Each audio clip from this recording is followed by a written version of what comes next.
இனமான தமிழ் உறவுகளுக்கு வணக்கம். இந்த காணொலியை பார்த்துட்டு ஈஸியா கடந்து போகக்கூடிய நபரா நீங்க இருந்தீங்கன்னா தயவு செய்து இந்த நொடியோடு இந்த காணொலியை பார்க்கறத நிறுத்திக்கணும். ஏன்னா இதுல உங்களை என்டர்டெயின் பண்ணக்கூடிய விஷயங்களோ அல்லது பொழுதுபோக்குக்கான விஷயங்களோ எதுவுமே இருக்காது. சமூக நலன் சார்ந்த விஷயங்களை பகிர வேண்டும் என்பதிலே நான் தெளிவா இருக்கேன். அதுக்காக நான் யாருக்காகவும் என்னோட நிலைப்பாட்டை மாத்திக்க தயாரா இல்லை. கடந்த 2 தினங்களுக்கு முன்பு தமிழகத்தின் இரும்பு பெண்மணியாக, இந்தியாவின் இரும்பு பெண்மணியாக அறியப்பட்ட அனைத்து இந்திய அண்ணா திராவிட முன்னேற்ற கழகத்தை சார்ந்த அம்மையார், நம்முடைய முதலமைச்சர் செல்வி ஜெயலலிதா அவர்கள் நம்மை எல்லாம் பிரிந்து சென்றிருக்கிறார். அவருடைய மரணத்தை பற்றி பலவிதமான வதந்திகள் பரவினாலும் இன்றளவிலும் அதற்கான ஒரு சரியான விடை நம்ம எல்லாரும் கிடைக்கல. கிட்டத்தட்ட 75 நாட்கள் மருத்துவமனையில் அனுமதிக்கப்பட்டிருந்திருக்கிறார். சாதாரண காய்ச்சல் என்ற பெயரிலே மருத்துவமனையில் அனுமதிக்கப்பட்ட நம்முடைய முதலமைச்சர் சடலமாக வெளியே வந்திருக்கிறார். இப்ப திமுக எடுத்துக்கிட்டீங்கன்னா, கலைஞர் ஐயாவுக்கு அடுத்த கட்டமா இருக்கக்கூடிய அத்தனை தலைவர்களும் கலைஞர் ஐயாவை பார்த்து கேள்வி கேட்கக்கூடிய சூழ்நிலையில இருப்பாங்க. ஆனா அதிமுக அது மாதிரியான கட்டமைப்பு இல்ல. அம்மா என்கிற ஒற்றை சொல்லுக்கு ஒட்டுமொத்த பேரும் கட்டுப்பட்டு இருந்தாங்க. அமைச்சர்களாக இருந்தாலும் சரி, சட்டப்பேரவை உறுப்பினர்களாக இருந்தாலும் சரி, தொண்டர்களாக இருந்தாலும் சரி, ஒரு ராணுவ கட்டமைப்பு போல அந்த அமைப்பு உருவாக்கப்பட்டிருந்தது அம்மா என்கிற ஒருவருக்காக. அம்மா என்பவர் எப்படி உருவானார்? எம்ஜிஆர் அவர்களின் பிம்பமாகத்தான் அம்மா அவர்கள் பார்க்கப்பட்டார். எப்படின்னா, ஜெயலலிதா அம்மையாருக்கு வந்து மிகப்பெரிய படைபலமோ சொந்தக்காரங்களோ கிடையாது. அவங்க மிகப்பெரிய பின்புலங்களை கொண்ட சமுதாயத்தை சார்ந்தவரும் அல்ல. ஆனா அவங்களோட ஒற்றை பார்வைக்கு ஒட்டுமொத்த கட்சியும் கட்டுப்பட்டு கிடந்தது. அந்த அடிப்படையில தான் அந்த இயக்கத்தை சார்ந்த அமைச்சர்களோ அல்லது சட்டமன்ற உறுப்பினர்களோ அம்மாவின் உடல்நிலையை பற்றி எந்த பிரச்சனையும் கலப்பாம அமைதி காத்திருந்தார்கள். அப்பல்லோ நிர்வாகம் நொடிக்கு ஒரு முறை அறிக்கையை மட்டும் விட்டுக் கொண்டிருந்தது. கடந்த வாரம் பாத்தீங்கன்னா, அம்மா பரிபூர்ண குணமடைஞ்சிட்டாங்க, அவங்க விருப்பப்பட்டா போகலாம் என்று சொன்னாங்க.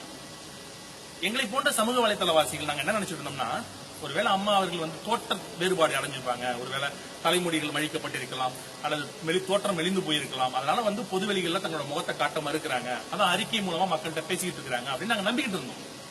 நேற்று அவருடைய சடலத்தை பார்த்தபோது கொஞ்சம் கூட தேஜஸ் குறையாம எப்படி இருந்தாங்களோ அப்படியே வெளியே வந்திருக்கிறாங்க. ஒரு சாமானியனான எனக்கு ஒரு சந்தேகம், ஒரு மனிதனை மருத்துவமனையில் அனுமதித்தால் 1 வார காலம் சிகிச்சை பெற்று திரும்பி வரும்போது அவன் எப்படி இருப்பான்னு நம்ம எல்லாம் பார்த்திருக்கோம். ஆனா கிட்டத்தட்ட 75 நாட்கள் உணவு குழாய்கள் மூலம் உணவு செலுத்தப்பட்டு உயிர் சுவாச கருவிகள் மூலம் உயிர் வாழ்ந்து கொண்டிருந்த ஒரு பெண்மணி இந்த தோற்றத்தில் தான் இருப்பாங்களாங்கிற சந்தேகம் எங்களுக்கு வருது. இந்த காணொலி மூலமா அம்மையார் சசிகலா அவர்களை காரணம் செய்ய வேண்டும் என்பது என்னுடைய நோக்கம் அல்ல. ஆனா சசிகலா அம்மையாரையும் தாண்டிய ஏதாவது ஒரு சக்தி அவங்களோட மரணத்துல இருக்கா அப்படிங்கிறது தான் எங்களோட நிலைப்பாடு.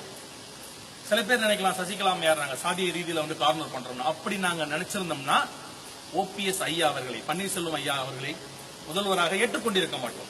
ஒரு தமிழன் முதலமைச்சராக தமிழ்நாட்டுக்கு பொறுப்பேற்றிருக்கிறார், மகிழ்ச்சி அடைந்திருக்கிறோம்.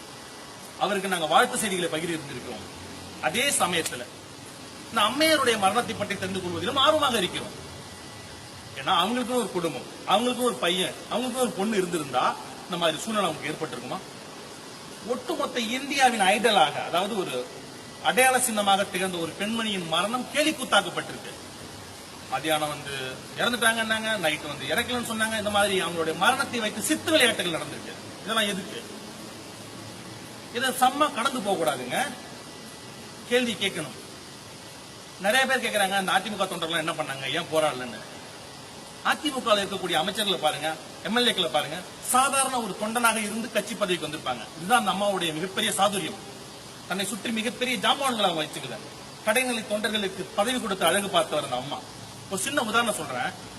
நாங்க அதிமுகவுக்கும் எங்களுக்கும் எங்க குடும்பத்துக்கு எந்த சம்பந்தமும் இல்லை. ஆனா என் வீட்டுக்கு நேற்று தொலைபேசி வழி பேசும்போது என் தங்கையும் என் தாயும் கதறி அழுகிறார்கள். ஆக இந்த அம்மையார் தமிழகத்தில் இருக்கக்கூடிய அனைத்து பெண்களின் மனதிலேயும் நான் இருக்கேன் உங்களுக்கு அப்படின்ற மாதிரியான ஒரு எண்ணத்தை விதைத்திருக்கிறார். அவரை இழந்துவிட்டு தவித்துக் கொண்டிருக்கக்கூடிய ஒட்டுமொத்த ஜனங்களின் குரலாக என் குரலை பதிவு செய்கிறேன். அப்பல்லோ நிர்வாகம் நிச்சயமா பதில் சொல்லி ஆகணும். எம்ஜிஆர் அவர்கள் உடல்நிலை சரியில்லாமல் அமெரிக்காவில் அனுமதிக்கப்பட்டிருந்த போது கூட மக்கள் வந்து பரபரப்பு போய் என்ன ஆனதோ பதறி போன சமயத்துல அப்பெல்லாம் செய்தித்தாட்கள் தான் இருந்துச்சு. எம்ஜிஆர் அவர்கள் காணொலி மூலமாக நான் நலமா இருக்கேன், கூடிய சீக்கிரம் தமிழகத்துக்கு வருவேன்னு சொன்னாங்க. அதே மாதிரி சூப்பர் ஸ்டார் ரஜினிகாந்த் அவர்கள் சிங்கப்பூரில் அனுமதிக்கப்பட்டிருந்த போது அவரும் தன்னுடைய குரல் பதிவு மூலமா மக்கள்கிட்ட பேசினாரு. ஆனா இந்த அம்மையார் விஷயத்தில் 75 நாட்கள் இவ்வளவு சமூக வலைதள பக்கங்கள், பத்திரிகைகள், ஊடகங்கள் வளர்ந்து நிற்கக்கூடிய காலகட்டத்தில் இந்த அம்மையாருடைய மரணம் இருட்டடிப்பு செய்யப்பட்டிருக்கிறது. என்ன நடந்துச்சுன்னு தெரியல. இது யாருடைய சதி? நல்லா யோசிச்சு பாருங்க.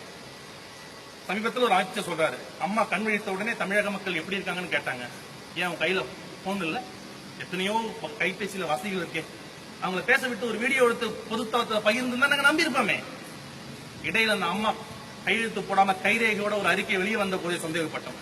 என் கூட வேலை பார்க்கக்கூடிய ஒரு தம்பி, ஒரு கட்டுமானத்துறையை சார்ந்தவன், அவன் கேட்கிறான், அண்ணா ஒருவேளை அந்த அம்மாவை வீட்லயே அடிச்சு கொண்டுட்டு ஹாஸ்பிட்டல் கொண்டு சேர்த்திருப்பாங்களோன்னு. இது மாதிரியான யூகங்கள் ரெக்கை கட்டி பறந்தால் நல்லா இருக்குமா? இதுக்கு பதில் சொல்லக்கூடியவங்க யாரு? யாரும் இல்ல. அன்னைக்கு அம்மா சிறையில் இருக்கும்பொழுது பதவியேற்ற அமைச்சர்கள், முதலமைச்சர் குலுங்கி குலுங்கி அழுதாங்களே, நேற்றைய தினம் அதுக்கான ஒரு சுவடே தெரியலையே. அம்மா கைது செய்யப்பட்ட போது மயங்கி விழுந்து இறந்தார்கள், உயிரை மாய்த்துக் கொண்டார்கள் என்று, தீக்குளித்தார்கள் என்று பக்கம் பக்கமா செய்தி வந்துச்சு. இன்னைக்கு உண்மையிலேயே அம்மா இல்லையே, யாருமே இறந்து போகலையே. ஏன்? ஆக அம்மாவை சுற்றி ஒரு மாயை உருவாகி இருந்திருக்கிறது. அவர்களை ஏமாற்றி இருக்கிறார்கள், அவ்வளவுதான். நான் வந்து காணொலி பேசுறதால எனக்கு எந்த விதமான நல்லது, எனக்கு வந்து பெனிஃபிட்டும் கிடையாது. ஏன்னு கேட்டீங்கன்னா, அம்மா இருந்து நான் அதை பேசினா அம்மாவால எனக்கு காரியமாக இருக்கலாம். ஆனா அம்மா இறந்த பிறகு பேசுறோம் பாத்தீங்களா, அம்மாவை கொள்கை ரீதியாக மட்டுமே எதிர்த்திருக்கிறோம், அவரோட நடவடிக்கைகளை மட்டுமே எதிர்த்திருக்கிறோம். ஆனா அம்மா என்கிற தனி மனுஷி நல்லா இருக்கணும்னு ஆசைப்பட்டவங்க நாங்க. சமூக வலைத்தளவாசிகள் எல்லோரும் அம்மாவை சில சமயத்தில் தூற்றி இருக்கலாம், அவருடைய கொள்கைகளை மட்டும்தான் தூற்றி இருப்போம். அம்மாவை ஒருபொழுதும் நாங்க தூற்றியதில்லை. நம்ம சொந்தக்கார பெண்மணி ஒருத்தங்க இறந்து போனதுக்கு அப்புறம் எப்படி நம்ம மனநிலைமை இருக்கோ அப்படித்தான் நாங்க ஃபீல் பண்றோம். இந்த அம்மாவுக்கான குரலாத்தான், அவங்களுக்கு பிள்ளைகள் கிடையாது, ஆனா இணையத்தில் இருக்கக்கூடிய லட்சோப லட்சம் பிள்ளைகளின் குரலாக என்னுடைய குரலை நான் பதிவு செய்யறேன். இதுக்கு நிறைய ஆதரவு தாங்க. கேள்விகள் கேட்டுக்கொண்டே இருக்கும். கேள்வி கேட்கலன்னா நம்மளை சடலமாக்கிட்டு போயிடுறாங்க, சமமாக்கிட்டு போயிடுவாங்கிறத புரிஞ்சுக்கணும். ஒருவேளை உங்களால கேட்க முடியலன்னா இதை காணொலியை பாக்குறவங்க பகிர்ந்து ஆதரவு கொடுங்க. அதுதான் உங்கள்கிட்ட கேட்கிறேன். இது ஒரு அதிர்வலை ஏற்படுத்தட்டும். இன்னைக்கு அம்மாவுக்கு நடந்து நாளைக்கு உங்களுக்கும் எனக்கும் நடக்கலாம், ஒரு சாமானியனுக்கு நடக்கலாம். அந்த மாதிரியான சூழ்நிலையை உருவாக்கக்கூடாது. தமிழனாய் ஒன்றிணைவும், கரம் கோர்த்து களமாடுவோம். நன்றியும் வணக்கங்களும். மீண்டும் சந்திப்போம்.